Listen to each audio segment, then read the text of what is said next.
Cartoon bells. ಸರಿ, ಹಾಗಾದ್ರೆ ನಿಮಗೆಲ್ಲ ಅನ್ಸುತ್ತೆ ಇದೇ ಸರಿ ಅಂತೇಳಿ, ಆದ್ರೆ ನಾನು ಈ ಸಿಂಹಾಸನನ ಬಿಡ್ತಾ ಇದ್ದೀನಿ. ಹಾ, ಈಗ್ಲಾದ್ರೂ ತಲೆ ಬಂತಲ್ಲ ನಿಂಗೆ. ಗ್ರೀನ್ಲ್ಯಾಂಡ್ ಕಾಡಿನ ಒಂದು ಇಲಾಖೆಯಲ್ಲಿ ತುಂಬಾ ಪಕ್ಷಿಗಳು ಜೀವಿಸ್ತಾ ಇದ್ವು. ಅಲ್ಲಿನ ರಾಜ ಒಂದು ಕೊಕ್ಕರೆ. ಎಲ್ಲಾ ಜಂತುಗಳು ಅವನನ್ನ ತುಂಬಾನೇ ಪ್ರೀತಿಸ್ತಿದ್ವು. ಅವನ ಆಜ್ಞೆ ಏನೇ ಆಗಿರ್ಲಿ ಅವರು ಅದನ್ನ ಖಂಡಿತವಾಗ್ಲೂ ಮಾಡ್ತಿದ್ರು. ಈ ರೀತಿಯಾಗಿ ಅವನು ಲೋಕಪ್ರಿಯತನಾಗಿದ್ದಾನಂತ ಆ ಗೋಲ್ಡಿಗೆ ತುಂಬಾನೇ ಹೊಟ್ಟೆ ಕಿಚ್ಚಾಗಿತ್ತು. ನಮ್ಮ ಕಾಡಿನ ಪಕ್ಷಿಗಳಿಗೆ ತಲೆನೇ ಇಲ್ಲ. ಏನ್ ಹೇಳ್ತಿದ್ಯಾ ಗೋಲ್ಡಿ ನೀನು? ಇನ್ನು ಏನ್ ಹೇಳಿ, ಒಂದು ಕೊಕ್ಕರೆನ ರಾಜ ಮಾಡಿಟ್ಟಿದ್ದಾರಲ್ಲ. ಸಪೂರ ಕಾಲು, ಸಪೂರ ಕೊಕ್ಕು, ದೇಹನೂ ಏನೂ ಇಲ್ಲ, ಹಾರುಗುದು ಕೂಡ ಇಲ್ಲ ಅದು. ಅಯ್ಯೋ, ಮತ್ತೆ ನಾನು ಎಷ್ಟು ಫಾಸ್ಟ್ ಹಾರ್ತೀನಿ, ಸ್ಟ್ರಾಂಗ್ ಕೂಡ ಇದ್ದೀನಿ ನಾನು. ಮತ್ತೆ ಪಕ್ಷಿಗಳಿಗೆ ಸಮಸ್ಯೆ ಬಂದ್ರೆ ನಾನೇ ಕಾಪಾಡೋದನ್ನ. ಶಕ್ತಿಶಾಲಿ ಆಗೋದು ಮಾತ್ರ ಅಲ್ಲ, ಬುದ್ಧಿ ಕೂಡ ಇರಬೇಕು. ಅದು ಕೊಕ್ಕರೆಲಿದೆ. ಮತ್ತು ಅವರು ತುಂಬ ಒಳ್ಳೆಯವರು. ಆ ಜಂತು ನಿನ್ನಲ್ಲಿಲ್ಲ ಬಿಡು. ನೋಡು, ಟೈಮ್ ಬಂದಾಗ ಗೊತ್ತಾಗುತ್ತೆ ಆ ಕೊಕ್ಕರೆಗಿಂತ ನಾನೇ ಒಳ್ಳೆ ರಾಜ ಅಂತ.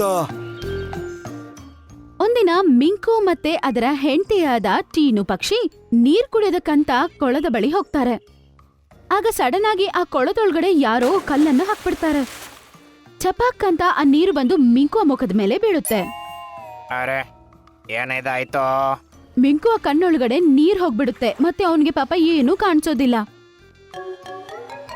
ಅವನು ಸ್ವಲ್ಪ ಹಿಂದ್ಗಡೆ ಹೋಗ್ತಾನೆ. ಆಮೇಲೆ ಹಂಗೆ ಫೋರ್ಸ್ ಆಗಿ ತಲೆಯನ್ನು ಅಲ್ಲಾಡಿಸ್ತಾನೆ.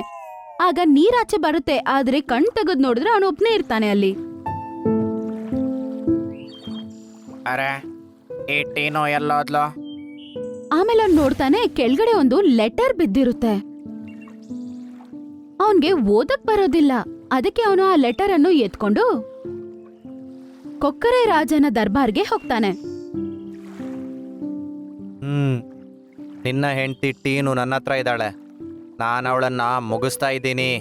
ನಾಳೆ ಸಂಜೆ ತನಕ ನಿನಗೆ ಟೈಮ್ ಇದೆ. ನನ್ನನ್ನು ಹುಡುಕಿ ನನ್ನನ್ನು ಹೋರಾಡಿ ಹೆಂಡ್ತಿನ ಕರ್ಕೊಂಡೋಗು, ಇಲ್ಲ ಅಂದರೆ ಕೊಂದಾಕ್ತೀನಿ. ಕಾಲು. ರಾಜ, ನಾನು ಟೀನುನ ಹೇಗೆ ಕಾಪಾಡಲಿ? ನನ್ನಿಂದ ಏನು ಮಾಡೋದು?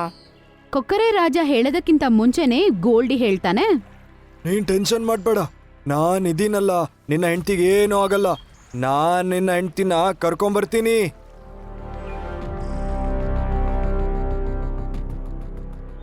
ನಿನಗೆ ಹೇಗೆ ಗೊತ್ತು ನನ್ನ ಹೆಂಡತಿ ಎಲ್ಲಿದ್ದಾಳಂತ? ನಾನು ಕೊಕ್ಕರೆ ಅಲ್ಲ, ಹದ್ದು. ನನ್ನ ಕಣ್ಣು ಶಾರ್ಪ್ ಇದೆ, ತಲೆ ಕೂಡ ಶಾರ್ಪ್ ಇದೆ. ಹಂಗಂತ ಹೇಳಿ ಗೋಲ್ಡಿ ಅಲ್ಲಿಂದ ಹೋಗ್ಬಿಡ್ತಾನೆ. ಗೋಲ್ಡಿಯ ಕಾನ್ಫಿಡೆನ್ಸ್ ನೋಡಿ ಸ್ವಲ್ಪ ಟೆನ್ಷನ್ ಆಗ್ತಿದೆ. ಎಲ್ಲ ಪಕ್ಷಿಗಳು ಟೀನುನ ಹುಡ್ಕೋಕ್ಕಂತ ಬ್ಲ್ಯಾಕ್ ವೈಲ್ಡ್ ಫಾರೆಸ್ಟಿಗೆ ಹೋಗಿ. ಕಾಲು ಅಲ್ಲೇ ಇರೋದು. ನಮಗೆ ನಾಳೆ ಸಂಜೆ ತನಕ ಮಾತ್ರ ಟೈಮ್ ಇರೋದು. ಆಮೇಲೆ ಪಕ್ಷಿಗಳೆಲ್ಲರೂ ಟೀನುನ ಹುಡ್ಕೋದಕ್ಕೆ ಹೋಗ್ತಾರೆ. ಆಮೇಲೆ ಗೋಲ್ಡಿ ಕೂಡ ಪಾಪ ಅವನನ್ನ ಹುಡ್ಕಕ್ಕೆ ಹೋಗುತ್ತೆ. ಟೀನು ಒಂದು ಗೂಡಲ್ಲಿ ಇರುತ್ತೆ. ಅವನ ಎದುರುಗಡೆ ಕಾಲು ನರಿ ಕುತ್ಕೊಂಡಿರುತ್ತೆ. ಟೀನು, ನಿನ್ನ ಕಡೆಯಿಂದ ಯಾರು ಬಂದಿಲ್ಲ ಇನ್ನು. ಯಾಕೆ? ನಿನ್ನ ಕೊಕ್ಕರೆ ರಾಜನ ತಲೆ ಏನು ಓಡ್ತಾ ಇಲ್ಲವಾ? ನೀನೊಂದು ದುಷ್ಟ ಪ್ರಾಣಿ. ನನ್ನಂತಹ ಒಂದು ಚಿಕ್ಕ ಪಕ್ಷಿನ ಎತ್ಕೊಂಡ್ ಬಂದ್ ಬಂಧಿಸಿದ್ರೆ ನಿನಗೆ ಏನ್ ಸಿಗುತ್ತೆ? ಆಗ ಗೋಲ್ಡಿ ಅಲ್ಲಿಗೆ ಬರ್ತಾನೆ ಮತ್ ನರಿ ತಲೆ ಮೇಲೆ ಹಾರ್ತಾ ಇರ್ತಾನೆ. ಅರೆ, ಯಾರಿತು? ಏ ನರಿ, ಅವಳನ್ನ ಬಿಟ್ಬಿಡು, ಇಲ್ಲ ಅಂದ್ರೆ ನಿನ್ ಕಂಡೀಷನ್ ಸರಿ ಇರಲ್ಲ. ಒಂದು ಹದ್ದಾಗಿ ನರಿಯನ್ನ ಹೊಡಿತೀಯ? ಒಳ್ಳೆ ಜೋಕು. ಅದನ್ ಕೇಳಿಸ್ಕೊಂಡಿದ ತಕ್ಷಣ ಅವನು ಆ ನರಿಯ ತಲೆ ಮೇಲೆ ಮತ್ತೆ ಮತ್ತೆ ಚುಚ್ಚಕ್ ಶುರು ಮಾಡ್ತಾನೆ. ಆಮೇಲೆ ಅವನ ಶರೀರ ಪೂರ್ತಿ ತುಂಬಾನೇ ಗಾಯ ಮಾಡ್ಬಿಡ್ತಾನೆ. ಅಯ್ಯೋ ದೇವ, ಇವನಂತೂ ತುಂಬಾ ಸ್ಟ್ರಾಂಗ್ ಇದ್ದಾನೆ. ಓಡು ಓಡು. ನರಿ ಅಲ್ಲಿಂದ ಹೊಡೋಗ್ಬಿಡ್ತಾನೆ. ಆಮೇಲೆ ಆ ಪಕ್ಷಿಯನ್ನು ಗೋಲ್ಡಿ ಬಿಡುಗಡೆ ಮಾಡ್ತಾನೆ. ಇನ್ನೊಂದ್ ಕಡೆ ಕೊಕ್ಕರೆ ರಾಜ ಕಾಯ್ತಾ ಕೂತಿರ್ತಾನೆ. ಮತ್ತೆ ಇನ್ನೊಂದು ಕಡೆ ಹೋದ ಎಲ್ಲಾ ಪಕ್ಷಿಗಳು ಮತ್ತೆ ರಿಟರ್ನ್ ಬಂದ್ಬಿಡ್ತವೆ. ಕೊಕ್ಕರೆ ರಾಜ, ಇಡೀ ಕಾಡನ್ನ ನಾವು ಹುಡುಕಿ ಆಯ್ತು, ಆದ್ರೆ ಟೀನು ಎಲ್ಲೂ ಸಿಕ್ಕಿಲ್ಲ. ಟೀನುಗೇನಾದ್ರೂ ಆದ್ರೆ ನನ್ನನ್ನು ನಾನು ಕ್ಷಮಿಸೋದೇ ಇಲ್ಲ ಇನ್ನು. ಆಮೇಲೆ ಗೋಲ್ಡಿ ಹದ್ದು ಟೀನು ಪಕ್ಷಿನ ಅದರ ಜೊತೆ ಕರ್ಕೊಂಡು ಅಲ್ಲಿಗೆ ಬರುತ್ತೆ. ಗೋಲ್ಡಿ ಇರೋ ತನಕ ಈ ಕಾಡಲ್ಲಿ ಯಾರಿಗೂ ಏನೂ ಆಗಲ್ಲ.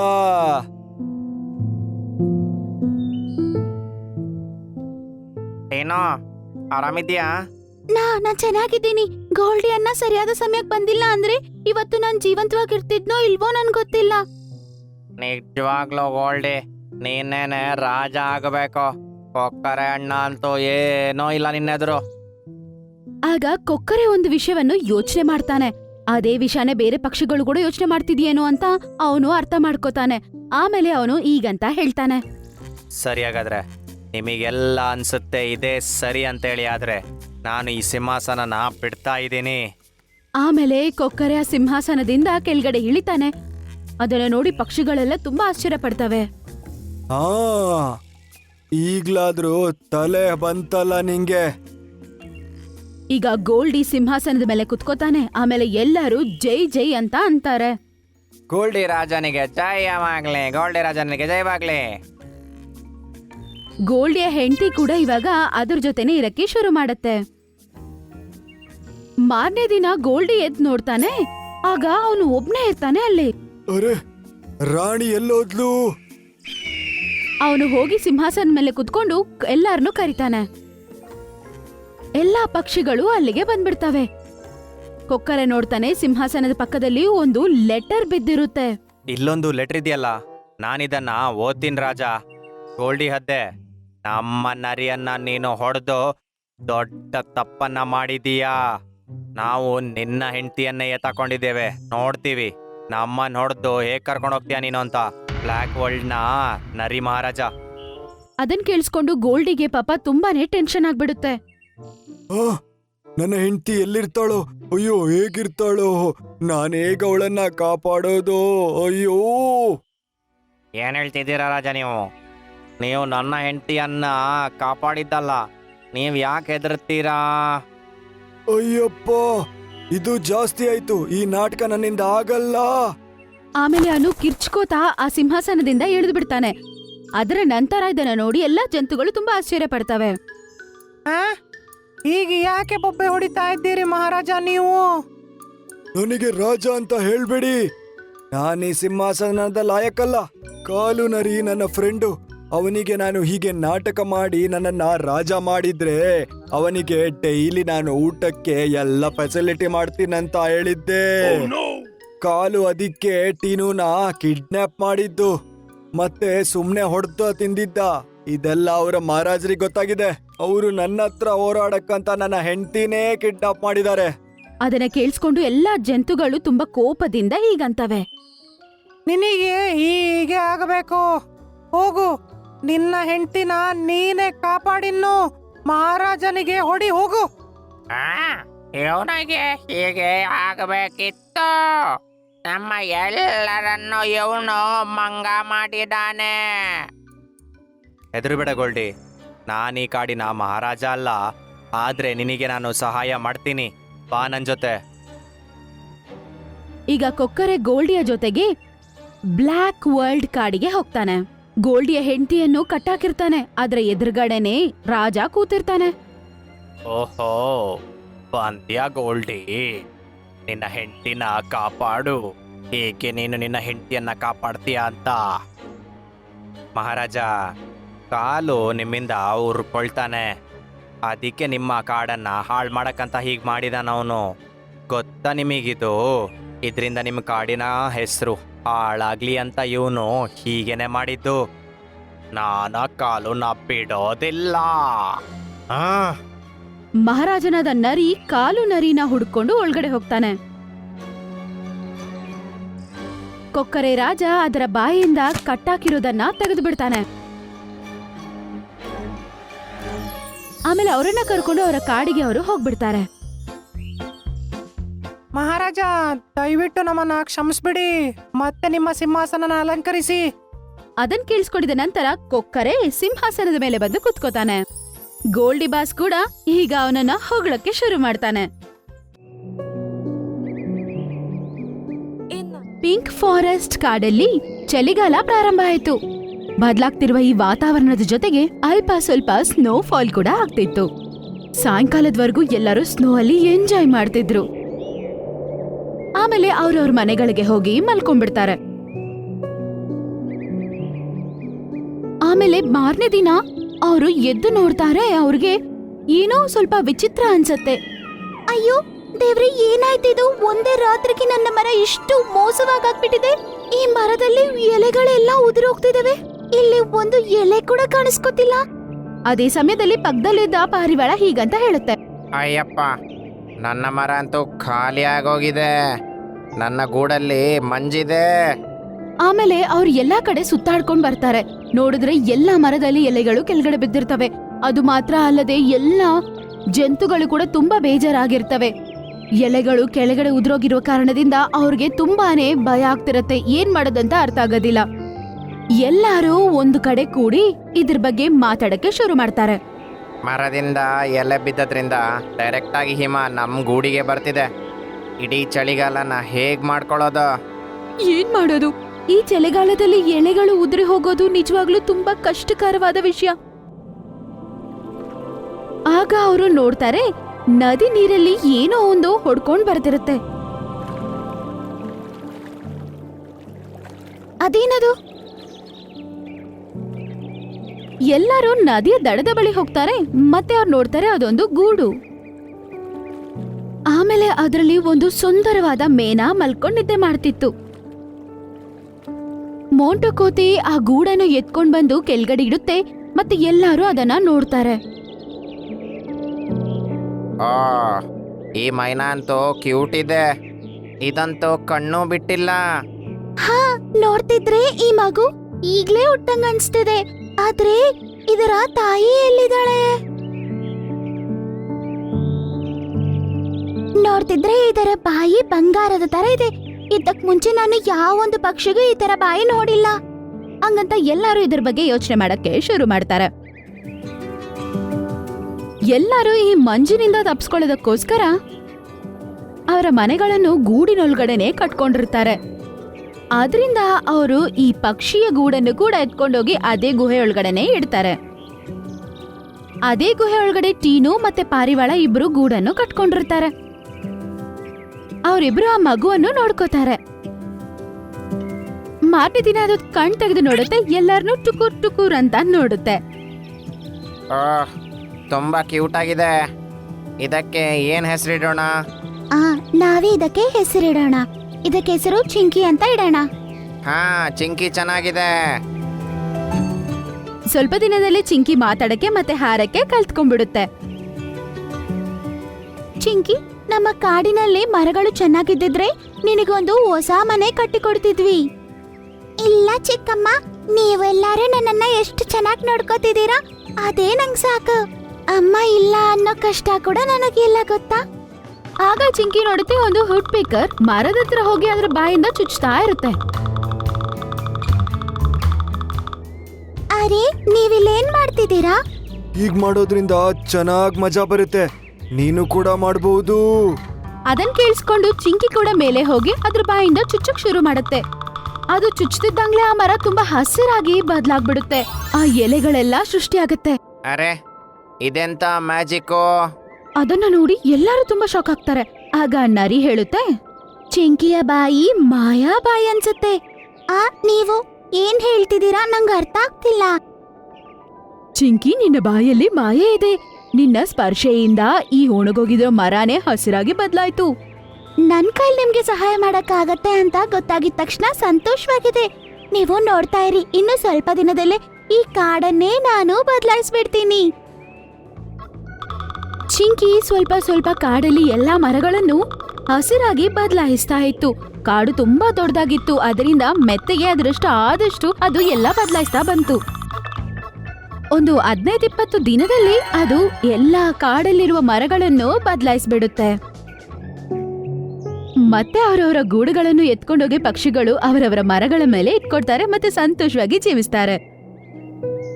ಸ್ವಲ್ಪ ದಿನದ ನಂತರ ಒಂದು ಮೇನ ಕಾಡೊಳಗಡೆ ಬರುತ್ತೆ. ನೀನು ಇಲ್ಲಿದ್ಯಾ? ನಿನ್ನನ್ನ ನಾನು ಎಲ್ಲೆಲ್ಲಿ ಹುಡುಕ್ತೆ ಗೊತ್ತಾ? ಅರೆ, ನೀನ್ ಯಾರು? ನಾನು ಚಿಂಕಿನ ತಾಯಿ. ನಾನು ಗ್ರೀನ್ಲ್ಯಾಂಡ್ ಕಾಡಲ್ಲಿ ವಾಸಿಸ್ತೀನಿ. ಇವಳು ಹುಟ್ಟಿದ ನಂತರ ನಾನು ನೀರ್ ಕುಡಿಯಕ್ಕಂತ ಹೋಗಿದ್ದೆ. ನಾನು ಮತ್ತೆ ಬಂದ್ ನೋಡಿದ್ರೆ ಅಲ್ಲಿ ಅವಳು ಎದ್ದಿಲ್ಲ. ನಾನು ವಾಪಸ್ ಬಂದಾಗ ನನ್ನ ಗೂಡು ಖಾಲಿ ಆಗಿತ್ತು. ಮೇನನ ಅಳು ನೋಡಿ ಎಲ್ಲರೂ ತುಂಬಾ ಬೇಜಾರಾಗ್ತಾರೆ. ನಾನು ನನ್ನ ಮಗುನ ಕರ್ಕೊಂಡು ಹೋಗ್ಬೋದಾ?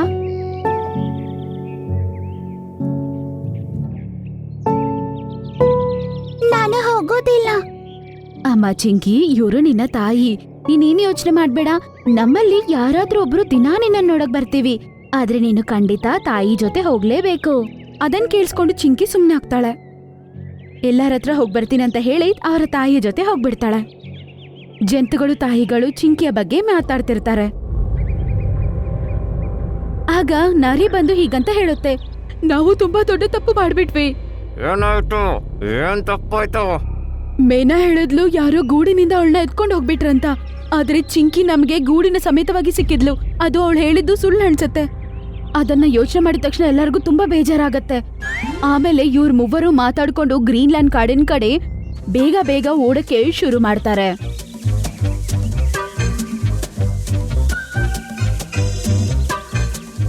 ಅವರು ದಾರಿಯಲ್ಲೇ ಚಿಂಕಿ ಮತ್ತೆ ಮೇನನ ನೋಡ್ತಾರೆ. ಮತ್ತೆ ಅವರು ಅವ್ರನ್ನ ನಿಲ್ಲಿಸ್ತಾರೆ. ನಿಲ್ಲಿ! ಅರೆ, ನೀವ್ಯಾಕ್ ನಮ್ಮಿಂದ ಬಂದಿದ್ದೀರಾ? ನಮಗ್ ಗೊತ್ತಾಯ್ತು ನೀನು ಚಿಂಕಿಯ ತಾಯಿ ಅಲ್ಲ ಅಂತ. ನಮಗೆ ನಿಜ ಹೇಳು, ನೀನ್ ಯಾರು ಮತ್ತೆ ಚಿಂಕಿನ ಎಲ್ ಕರ್ಕೊಂಡು ಹೋಗ್ತಿದ್ಯಾ ಅಂತ. ನಮ್ಮ ಕಾಡಾದ ಗ್ರೀನ್ಲ್ಯಾಂಡ್ ಅಲ್ಲಿ ಒಂದು ಹದ್ದು ರಾಜ್ಯ ಮಾಡ್ತಿರ್ತಾನೆ. ಅವನ್ ಹೇಳಿದ್ದನ್ನೇ ನಾವು ಮಾಡ್ಬೇಕು. ನಮ್ಮನ್ನ ತುಂಬಾ ದಾರುಣವಾಗಿ ಟಾರ್ಚರ್ ಮಾಡ್ತಾನೆ. ನಮ್ಮ ಕಾಡಲ್ಲಿ ವಯಸ್ಸಾದ ಒಂದು ಹುಲ್ಲು ದಾದ ಇದ್ದ. ಅವ್ರು ಸಾಯುವಾಗ ನಮಗೆ ಭವಿಷ್ಯವಾಣಿ ಹೇಳಿದ್ರು, ಸ್ವಲ್ಪ ದಿನದ ನಂತರ ನಮ್ಮ ಕಾಡಲ್ಲಿ ಬಂಗಾರದ ಬಾಯಿರುವ ಒಂದು ಮೈನ ಹುಟ್ಟತ್ತಂತ. ಅವನೇ ಆ ಹದ್ದನ್ನು ಸಾಯಿಸ್ತಾನೆ ಮತ್ತೆ ನಮ್ಮನ್ನ ಕಾಪಾಡ್ತಾನೆ ಅಂತ ಹೇಳ್ದ. ಆದ್ರೆ ಹೇಗೋ ಈ ವಿಷಯ ಆ ಹದ್ದಿಗೆ ಗೊತ್ತಾಗ್ಬಿಡ್ತು. ಆದ್ರಿಂದ ಅದು ಹೊಸದಾಗಿ ಹುಟ್ಟುವ ಎಲ್ಲ ಮಗು ಮೇಲೆ ಕಣ್ಣಾಕಿದ್ದ ಮತ್ತೆ ಹುಟ್ಟಕ್ ಮುಂಚೆನೆ ಅವ್ರನ್ನ ಸಾಯಿಸ್ಬಿಡ್ತಿದ್ದ. ಆ ಮಗು ಹುಟ್ಟಿದ ನಂತರ ಅವರ ತಾಯಿನೇ ನದಿಯಲ್ಲಿ ಅದನ್ನ ಕಳಿಸ್ಬಿಡ್ತು. ಅವಾಗಿಂದ ಹದ್ದು ಚಿಂಕಿ ಅವ್ರ ಅಮ್ಮನ ಬಂಧಿಸಿ ಇಟ್ಟಿದೆ ಮತ್ತೆ ನಮ್ಮಮ್ಮನ ಕೂಡ ಬಂಧಿಸಿಟ್ಟಿದೆ. ಯಾಕಂದ್ರೆ ನಾನು ಹೋಗಿ ಚಿಂಕಿನ ಕರ್ಕೊಂಡ್ ಬರ್ಬೇಕಂತ. ತುಂಬಾ ಕಷ್ಟ ಕಾಲ. ಅದಕ್ಕೆ ನಾನು ಇವ್ರ ತಾಯಿ ಅಂತ ಹೇಳಿ ನಾಟಕ ಮಾಡಿದೆ. ನನ್ ಜೊತೆ ಚಿಂಕಿನ ಕರ್ಕೊಂಡು ಹೋಗ್ತಿದ್ದೀನಿ. ಅದನ್ನ ಕೇಳಿಸ್ಕೊಂಡಿದ ತಕ್ಷಣ ಎಲ್ಲರೂ ತುಂಬಾ ಶಾಕ್ ಆಗ್ತಾರೆ. ಮತ್ತೆ ನರಿ ಯೋಚನೆ ಮಾಡಕ್ಕೆ ಶುರು ಮಾಡತ್ತೆ. ಸ್ವಲ್ಪ ತಾದ್ಮೇಲೆ ಮೇನಾ ಜೊತೆಗೆ ಅದು ಆ ಹದ್ದಿನ ಮುಂದೆ ಹೋಗುತ್ತೆ. ಹದ್ದು ಮಹಾರಾಜ, ನಾನು ಚಿಂಕಿನ ಕರ್ಕೊಂಡ್ ಬಂದಿದ್ದೀನಿ. ಆಹಾ, ಹಾಗಾದ್ರೆ ಇದೇನಾ ಬಂಗಾರದ ಕೊಕ್ಕಿನ ಮೈನಾ? ಗೂಡಲ್ಲಿ ಒಂದು ಕೆಂಪು ಮೈನಾ ಮತ್ತೆ ಹಸಿರು ಮೈನಾ ಇತ್ತು. ಅವರ ಮುಂದೆನೆ ಬೆಂಕಿ ಹುರಿತಾ ಇರುತ್ತೆ. ಚಿಂಕಿ ಬೇಟ, ನೀನ್ ಇಲ್ಲಿಂದ ಹೋಗ್ಬಿಡು ನೀನ್ ಇಲ್ಲಿಂದ. ಚಿಂಕಿ, ಈ ಬೆಂಕಿಗೆ ಬೇಗ ಹಾರ್ಬಿಡು, ಇಲ್ಲ ಅಂದ್ರೆ ನಾನು ನಮ್ಮನ್ನ ಬಿಡಲ್ಲ. ಅದನ್ ಕೇಳಿಸ್ಕೊಂಡು ಚಿಂಕಿ ಸ್ವಲ್ಪ ಸ್ವಲ್ಪ ಮುಂದೆ ನಡ್ಕೊಂಡು ಹೋಗುತ್ತೆ. ಚಿಂಕಿ ಅವರಮ್ಮ ಅಳ್ತಾ ಅದನ್ನ ಅಲ್ಲಿಂದ ಹೋಗ್ಬಿಡು ಅಂತ ಹೇಳುತ್ತೆ. ಆಗ ನರಿ, ಜಿಂಕೆ, ಮೋಂಟು ಕೋತಿ ಅವ್ರ ಮುಂದೆ ಬರ್ತಾರೆ. ನಿಲ್ಲು ಚಿಂಕಿ. ಕೋತಿ ಬೇಗ ಹೋಗಿ ಆ ಪಂಜರವನ್ನು ಓಪನ್ ಮಾಡಿ ಆ 2 ಪಕ್ಷಿಗಳನ್ನು ಬಿಡುಗಡೆ ಮಾಡುತ್ತೆ. ಇಲ್ಲ. ಚಿಂಕಿ ಬೇಗ ಹೋಗಿ ನಿನ್ನ ಬಾಯಿಯಿಂದ ಈ ಹದ್ದನ್ನು ಚುಚ್ಚಿ ಸಾಯಿಸು. ದೂರ ಇರೋ ನನ್ನಿಂದ. ಆಗ ಚಿಂಕಿಗೆ ಧೈರ್ಯ ಬರುತ್ತೆ ಮತ್ತೆ ಹೋಗಿ ಬೇಗ ಆ ಹದ್ದನ್ನ ಬಾಯಿಂದ ಚುಚ್ಚಕ್ ಪ್ರಾರಂಭಿಸುತ್ತೆ. ಚುಚ್ಚಿದ ತಕ್ಷಣ ಆ ಹದ್ದು ಸತ್ತೋಗ್ಬಿಡುತ್ತೆ. ಅದು ನೋವಿನಿಂದ ತುಂಬಾನೇ ನರಳಾಡಿರುತ್ತೆ. ಅಯ್ಯೋ, ಈ ರೀತಿ ಅದು ತನ್ನ ಪ್ರಾಣನೇ ಬಿಡುತ್ತೆ. ಅಮ್ಮ ಚಿಂಕಿ ಹಂಗಂತ ಹೇಳಿ ಚಿಂಕಿಯ ತಾಯಿ ಹೋಗಿ ಚಿಂಕಿನ ಹಪ್ಕೋತಾರೆ. ಅದರ ನಂತರ ಚಿಂಕಿ ಮತ್ತೆ ಚಿಂಕಿಯ ತಾಯಿ ಅವರೆಲ್ಲರ ಜೊತೆಗೆ ಕಾಡಿಗೆ ವಾಪಸ್ ಹೋಗ್ಬಿಡ್ತಾರೆ. ಆಮೇಲೆ ಸಂತೋಷವಾಗಿ ಜೀವಿಸ್ತಾರೆ.